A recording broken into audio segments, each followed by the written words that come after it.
ఒక ఊరిలో చలమయ్య అనే కుండలు తయారు చేసే అతను ఉండేవాడు. కుండలు తయారు చేయడంలో చలమయ్య మంచి అనుభవం కలిగిన వాళ్ళు, చెయ్యి తిరిగి నైపుణ్యం కలిగిన వ్యక్తి. చుట్టుపక్క ఊర్ల నుంచి వచ్చి చలమయ్య దగ్గర కుండలు కొనేవారు. అంత పేరు సంపాదించుకున్నాడు. మంచి పేరు వచ్చాక కుండల అమ్మకం బాగా పెరిగింది. చలమయ్య ఒక్కడి వల్ల కాక సహాయం కోసం నందనుడు అనే యువకుడిని పెట్టుకున్నాడు. అతను చాలా తెలివి, చలాకీ కలిగినవాడు. రోజు చలమయ్యకి సహాయంగా ఉంటూ తన పనితనంతో నైపుణ్యం సంపాదించుకున్నాడు. తన యజమాని లేనప్పుడు కుండలు సొంతగా తయారు చేయటంలో మెలకువలు అన్నీ తెలుసుకున్నాడు. యువకుడు కావడంతో తన యజమాని పనితనాన్ని తన తెలివితేటలకు జోడించి పనితనం అంతా తన వంట పట్టించుకున్నాడు. అలా కొన్నాళ్ళు గడిచాక తన యజమాని దగ్గరికి వెళ్ళి, నాకు కూడా కుండల తయారీ బాగానే వచ్చింది కదా, పక్కన ఊరిలో కుండల తయారీ పెట్టుకుంటాను అని చెప్పగా చలమయ్య, సరే, చాలా సంతోషం నాయనా, నా శిష్యుడు గొప్పగా ఎదగడమే నాకు కావాలి అని సంతోషంగా పంపిస్తాడు. కొన్ని సంవత్సరాల తర్వాత నందనుడు గొప్పతనం, తన ఎదుగుదల ఆ నోట ఈ నోట చలమయ్యకి తెలుస్తుంది. నా దగ్గర పనిచేసి అంత గొప్పవాడుగా ఎదిగినందుకు పైకి సంతోషంగానే కనిపిస్తాడు, కానీ లోపల కొంచెం ఈర్ష్య, ద్వేషం మొదలైంది. చలమయ్యకి నందనుడు గురించి ఆలోచిస్తూ అతని పనిలో నైపుణ్యం కూడా తగ్గిపోతుంది. రాను రాను కుండలకి అమ్మకం కూడా తగ్గిపోతుంది. అతని గిరాకీ పడిపోతుంది. నందనుడు కొత్తగా ఆలోచించి తన వ్యాపారాన్ని ఇంకా ఎలా పెంచుకోవాలి అని ఆలోచిస్తూ రోజురోజుకి తన నైపుణ్యాన్ని పదును పెడుతూ 3 పువ్వులు 6 కాయలుగా తన వ్యాపారాన్ని కొనసాగించడం ప్రారంభించాడు. తన ఎదుగుదలకి గురువుగా ఉన్న చలమయ్యకి ఎప్పుడూ కృతజ్ఞతలు తెలుపుకుంటూనే ఉండేవాడు.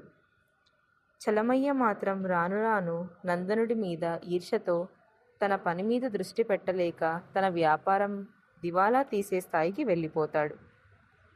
ఒకరోజు ఇలా అనుకుంటూ ఉంటాడు, నా దగ్గర నేర్చుకుని నందనుడు అంత పేరు తెచ్చుకున్నాడు, నేను ఎందుకు ఇలా అయిపోయాను అని అనుకుంటూ ఉండగా అతని భార్య ఇలా అంటుంది, నీ నైపుణ్యాన్ని పనితనాన్ని ఎలా కాపాడుకోవాలి అని ఆలోచించకుండా నీ కిందవాడు ఎలా పైకి రాగలిగాడు అని ఆలోచించడం ఎప్పుడైతే మొదలుపెట్టావో అప్పుడే నువ్వు ఓటమికి దారిపడింది. నందనుడు తన కలని తను ఈ స్థాయికి రావడానికి కారణమైన నిన్ను ఎప్పుడూ గౌరవించి తన పని తాను చేసుకుంటూ వెళ్ళాడు.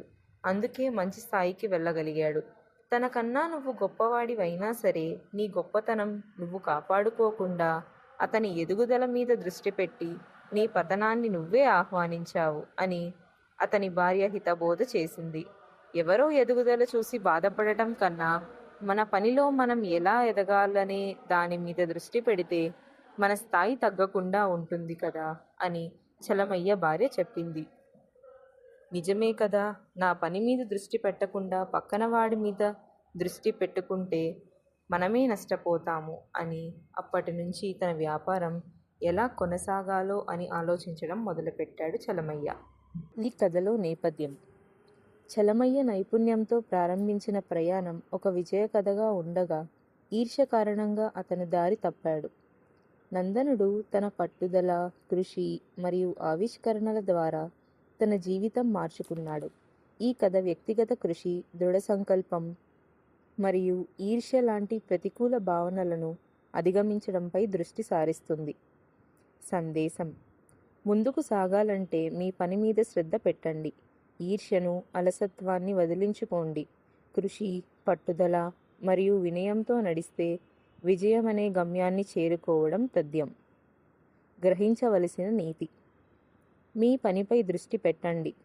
ఇతరుల విజయాలను చూసి ఈర్ష్య పడటం కంటే మీకు ఉన్న నైపుణ్యాలను మెరుగుపరచడం మరియు మీ పనిలో నిమగ్నమవ్వడం ఉత్తమం.